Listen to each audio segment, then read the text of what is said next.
565, elle rompt avec la tradition.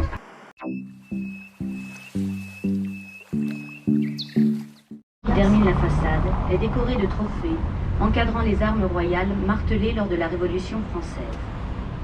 Le dôme carré, surmonté d'un lanternon, est couvert de bardeaux de châtaigniers. C'est par cette porte que rentraient les rois et les personnages importants invités par la ville. Pour l'occasion, elle était décorée de panneaux de bois peint et dorés. Des poèmes et des inscriptions latines glorifiaient les faits d'armes de ces personnages. Et c'est donc par cette même porte qu'aujourd'hui les visiteurs rentrent en ville à bord du petit train touristique. La ville de Langres fut longtemps une ville de garnison, malheureusement. Et mon regard se plaît à errer sur le plus beau paysage du monde. La statue du philosophe trône au centre de la place. Érigée en 1884 à l'occasion du centenaire de sa mort, elle est due à Bartholdi qui réalisa également la statue de la liberté de New York. Sur son piédestal sont gravés les noms des principaux collaborateurs de l'encyclopédie, qui reste l'œuvre incontournable de Diderot.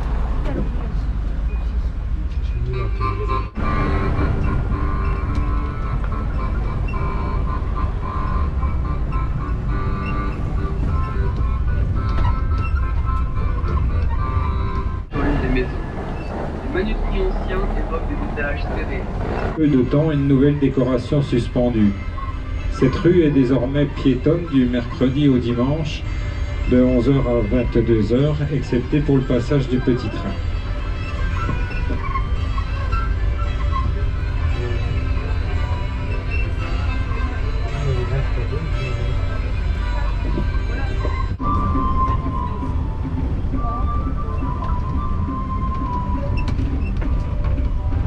Tapisserie du XVIe siècle, le grand orgue provenant de l'abbaye de Morimont et le trésor méritent une visite.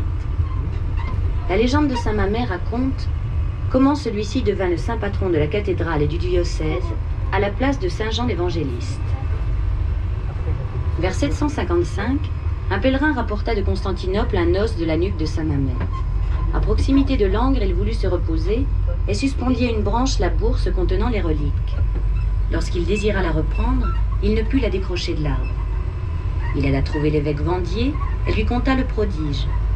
Le prélat, accompagné de son clergé et de nombreux fidèles, se rendit sur les lieux. Malgré ses efforts, les reliques refusèrent de se décrocher, gendrées au Seigneur par la parole de sa prédication. Le prélat appliqua le conseil et dédia aussitôt son église à ce saint.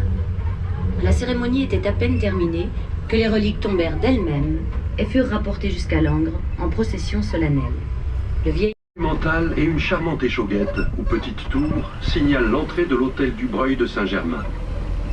En 2013, à l'occasion du tricentenaire de la naissance de Denis Diderot, d'importants travaux ont permis de rénover ce fleuron de l'architecture de.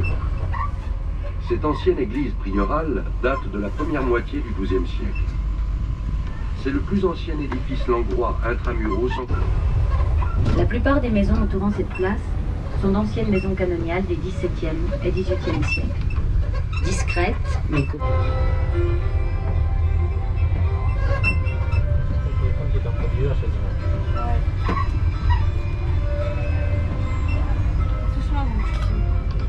Nous arrivons sur le rempart est de la ville. Au-delà, les vastes horizons verdoyants et fertiles de la vallée de la Marne s'offrent à vous. Ce sont les silhouettes bleues des anciennes frontières est du royaume avec les Vosges et le Jura. Parfois même, quelques jours par an, au lever du soleil, on peut apercevoir les massifs des Alpes.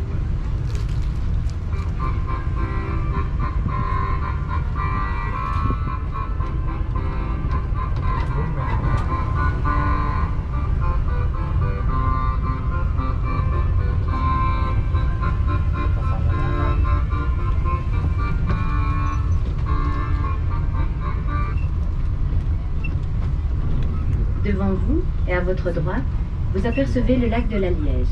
D'une étendue de 270 hectares, il est dévolu au sport et loisirs nautiques. Avec 3 autres lacs réservoirs construits il y a une centaine d'années, 565, elle rompt avec la tradition.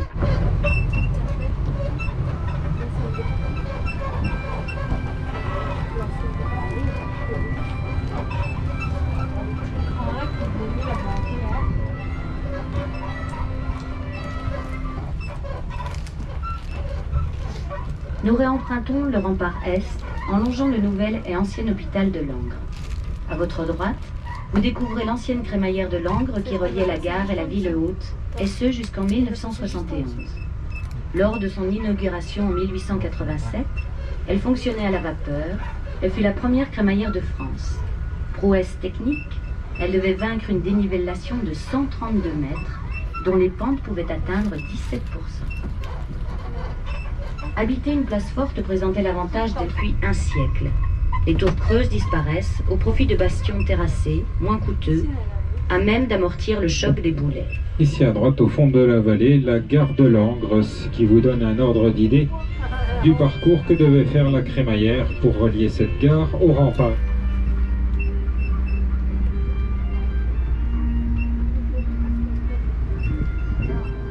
Nous allons maintenant passer au-dessus d'une première porte. Celle-ci est dénommée Longe-Porte.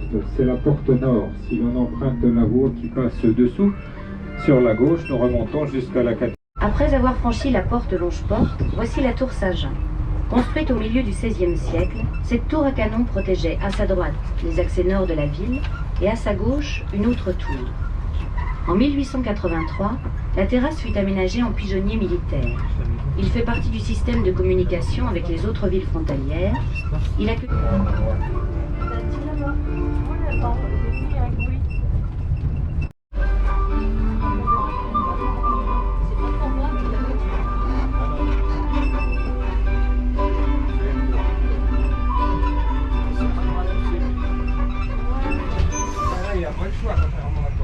Devant et à votre droite, vous apercevez une porte murée, la porte gallo-romaine.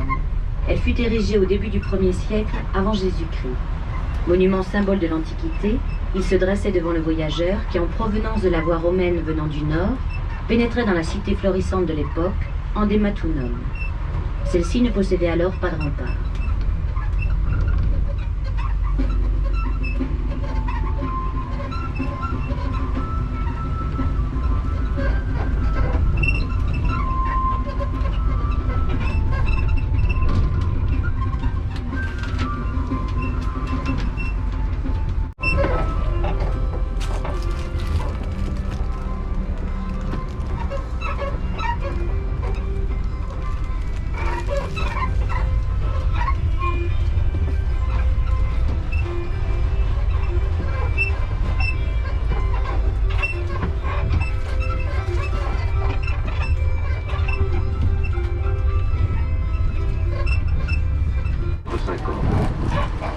La terrasse d'artillerie ne se trouvant plus au niveau du chemin de ronde, une autre tour dut être construite, la tour d'Orval.